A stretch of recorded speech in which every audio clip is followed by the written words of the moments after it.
The test is in 4-part, Part 1, Part 2, Part 3, and Part 4. Now look at Part 1. Part 1.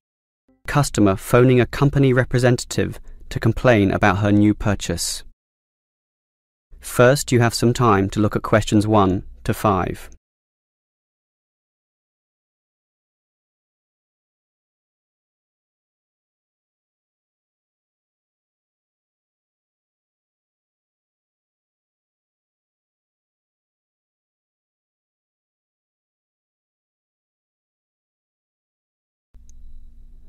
Now we shall begin.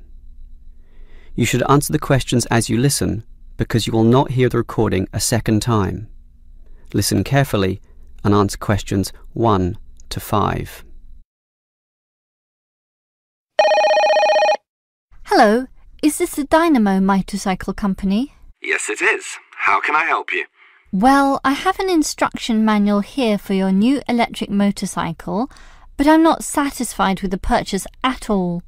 Well, I'm sorry to hear that. But don't worry, I'm sure we can sort this out. Before we do anything, can you tell me the model number? At the top of the instruction manual here it gives the model number RTY34. TY34. Okay. Now, what's the nature of your complaint? It's many things, actually. The biggest problem is that you say in your manual that the battery will take the motorcycle 30 kilometres. That's right. Well, it's lucky to take me 8. The battery is usually flat by then, often leaving me stuck at the side of the road. Are you sure you're charging it correctly? I'm fairly sure. I follow all the instructions and plug it in for a long time. And are you sure you charge it for the required 3 hours? I charge it until the charging light goes off, and that's 2 hours, so that should be enough. And there's a serious design fault with this motorcycle. When you're riding it, there's no meter to show you how much power is left, so you actually don't know when the machine is going to stop working. There's a voltage gauge.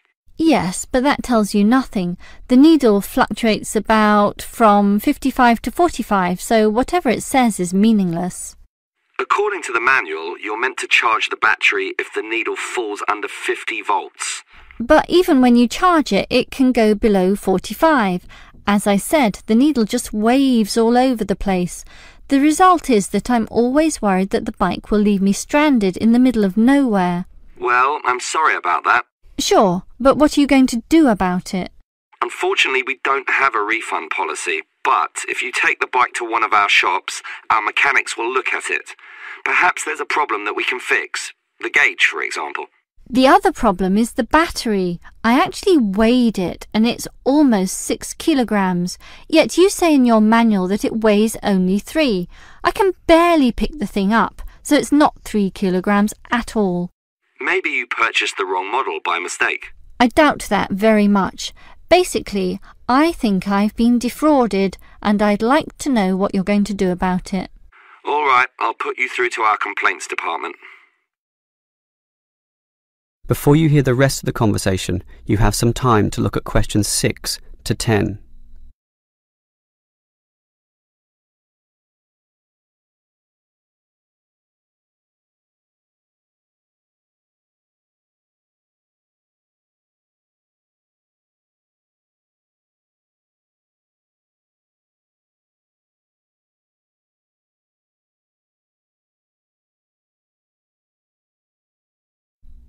Now listen and answer questions 6 to 10. Hello? Complaints department here. Apparently you have a complaint? Yes, I do. Let me tell you all about... It's all right. Our representative has already informed me about your problem. It's probably just a misunderstanding. I'm sure we can work something out. Right now, I need to take down some details. All right. Can I have your name, please? Jessie Parkinson. That's Jessie and Parkinson, Parkinson. Parkinson. All right. What shall we list this complaint under? Parts, service, or performance? Well, the meter isn't accurate at all, so that's parts, isn't it? Yes, perhaps, but you do feel more generally that the motorcycle doesn't meet the operational standards as advertised, so it's probably better to tick performance here. Can we tick both, parts and performance? No, we can only tick one, so let's not call it parts. We'll go with performance. Now, we may post some further forms and questionnaires to you, so would you mind giving me your address? Certainly, it's 45 Melrose Road. Melrose, M-E-L and Rose. OK. Now, your phone number? Just use my mobile phone. That's 0928 982 453. 453.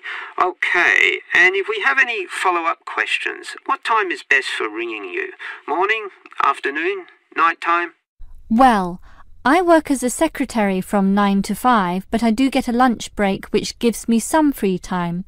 This break used to be 12:30 to 1:30, but then it changed to an hour later, so it's best to ring me at 2 p.m. since the break now starts at 1:30. All right. That's all for now. We just need to do our own investigation and we'll probably ring you back tomorrow. I'm sure we can get to the bottom of this. That is the end of part 1. You now have half a minute to check your answers.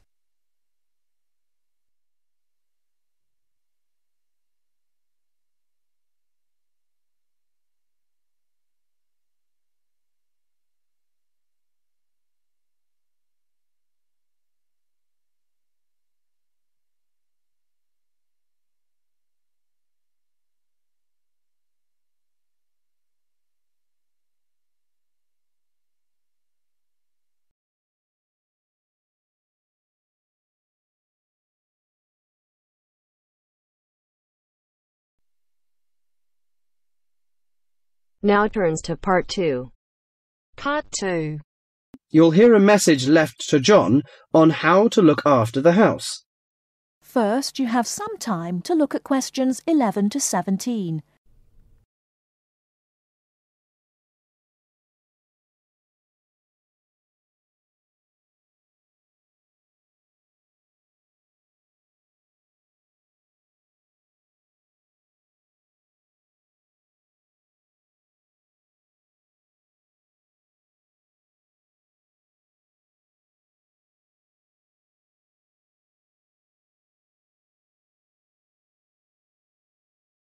Now, listen carefully and answer questions 11 to 17.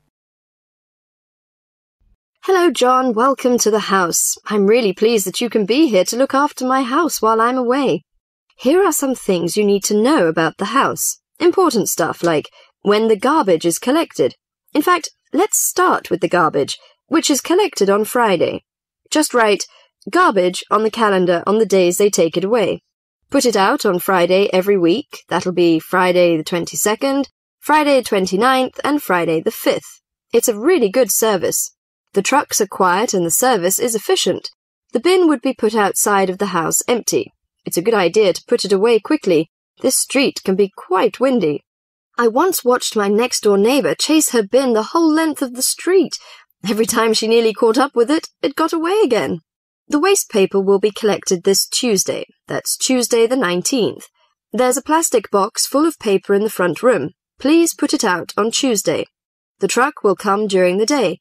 If you don't mind collecting old newspapers and other paper and putting them in the box, I'll put it out when I come home. The paper people only come monthly. I have some things to give to charity in a box in the front room. Would you put it out on Monday the 25th, please? It's a box of old clothes and some bed linen which I've collected, plus a few other bits and pieces. The charity truck will come by during the day on the last Monday of the month. Like the paper people, it comes monthly. If you want to use the library, you'll find it on Darling Street. I've left my borrower's card near the telephone. It has a very good local reference section if you want to find out more about this city. The library is open from 9 a.m. to 5 p.m., Monday to Saturday. I'm sorry to say that we don't have a cleaner. Oh yes, filters. Would you please change the filters on the washing machine on the last week of the month, no matter which day?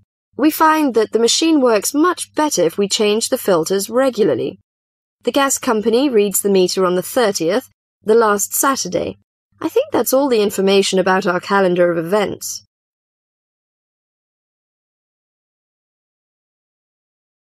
Before you hear the rest of the talk, you have some time to look at questions 18 to 20.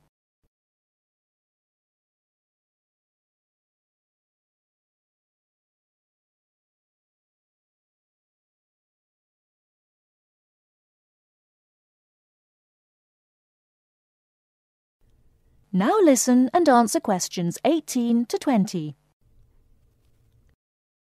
Well, John, I'm trying to think what else I should be telling you. As you know, I'm going to a conference in London. I hope to have a little time to look around. It's a great city. I do hope I manage to get at least some of the theatres and museums. I'm looking forward to all the things I have to do at the conference too. I'm giving a paper on Tuesday the 26th, and there are a couple of exciting events planned later in the conference programme. I hope to meet up with an old teacher of mine at the conference. She taught English literature at my high school, and we've kept in touch through letters over the years. She now teaches at the University of Durham, and I'm really looking forward to seeing her again.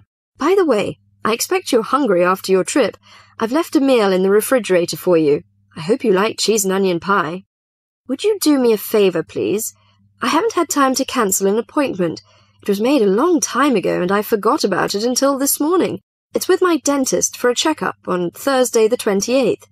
Could you please call the dentist on 8162-525 and cancel the appointment for me? Thanks a lot, John. One last thing. When you leave the house, make sure the windows and doors are shut and set the burglar alarm. The alarm code number is 9120. Have fun. I'll see you when I get back. This is your friend Martha, saying goodbye. That is the end of part 2. You now have half a minute to check your answers.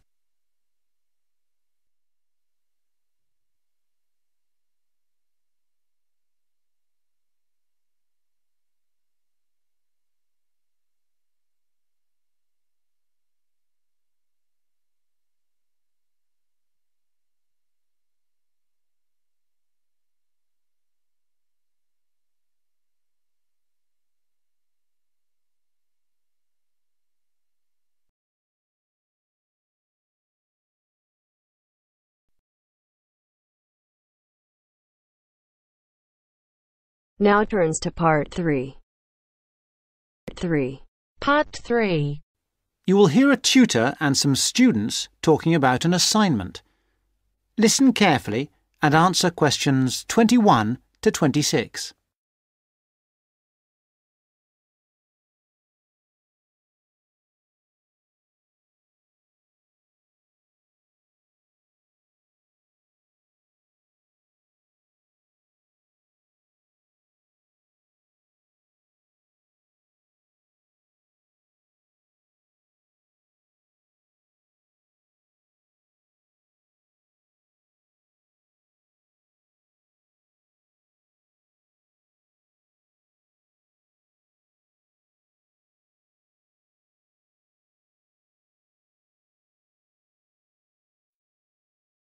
Come in. Sit down. Good to see you. Hello. Hello.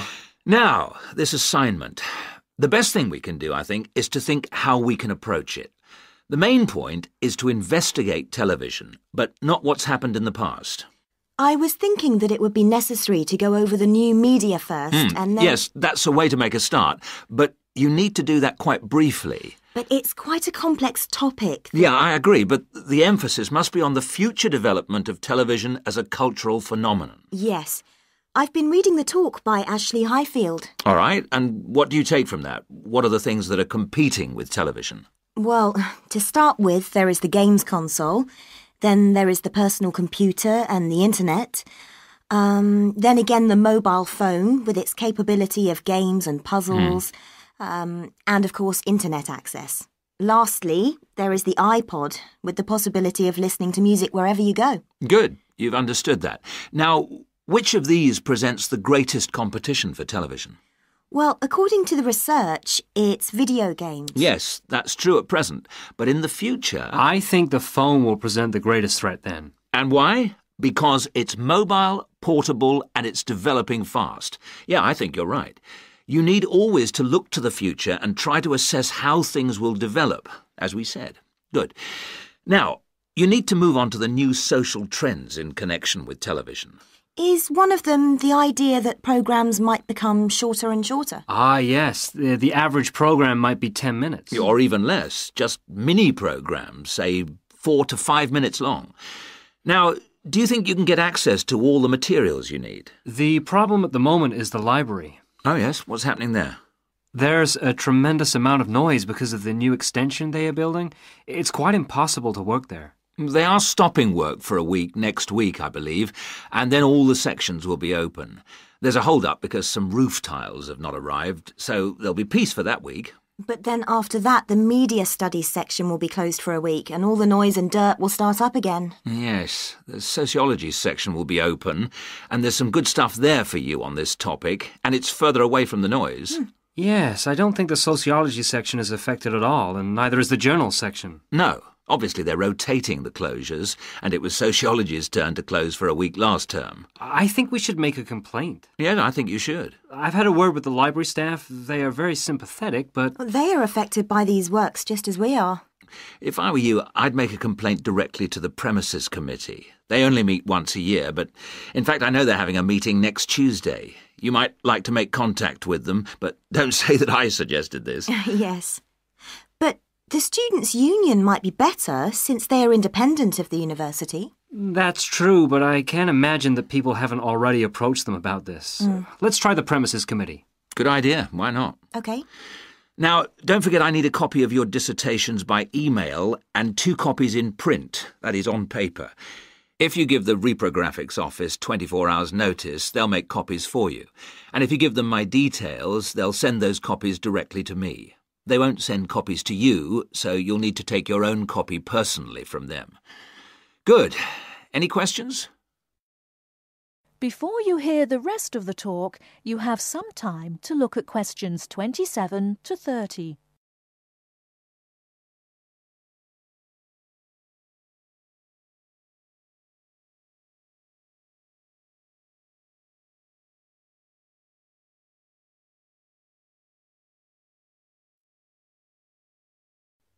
Now answer questions 27 to 30. One little thing was just that I wondered whether we should actually talk about that famous website. You know the one, YouTube. Ah, I was rather hoping you hadn't overlooked that. Good point. It's mostly homemade videos. I suppose you could say that each video is a television version of a podcast. Anything else? Yes, I've got a question, I'm afraid. I'm not completely clear about the exact meaning of culture, as we are using it in this subject. Well, Mrs. Jones is giving a lecture on culture and society in the University Theatre. It's on Wednesday at 10 a.m, and you can learn all about it there, I'm sure. Can you give us that again, please? Yes, that's Culture and Society. It's in the University Theatre. And, let me just check the time. Yes, here it is. 10 a.m. on Wednesday. She'll be giving a very thorough discussion of the issues in defining what culture means. Right. That's good. The thing is, the reading list confused me a bit. One thing that occurred to me was that it might be broken down into subsections for future students. Yes, that's a fair point. I'll bear that in mind.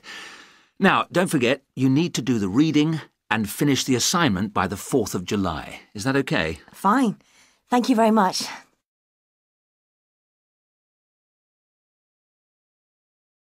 That is the end of part 3.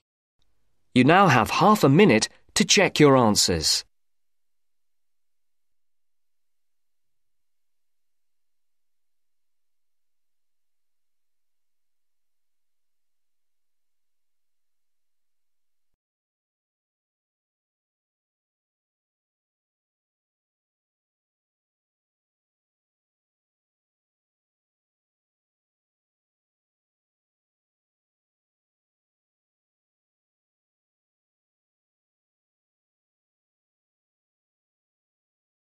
Now turns to part 4. Part 4. 9. Listen to the second part of our lecture. As you listen, complete the notes below. First, you have some time to look at questions 31 to 40.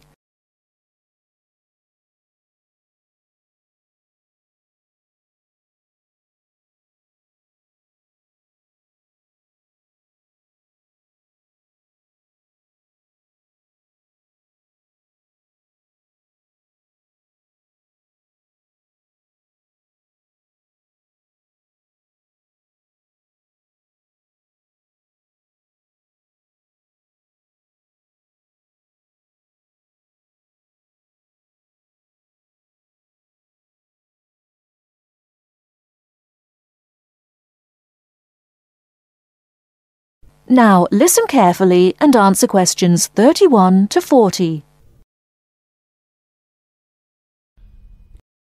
Riverdance is not just an expression of self-confidence, a kind of culturally interesting pop song. It tells the story of a people through song and dance.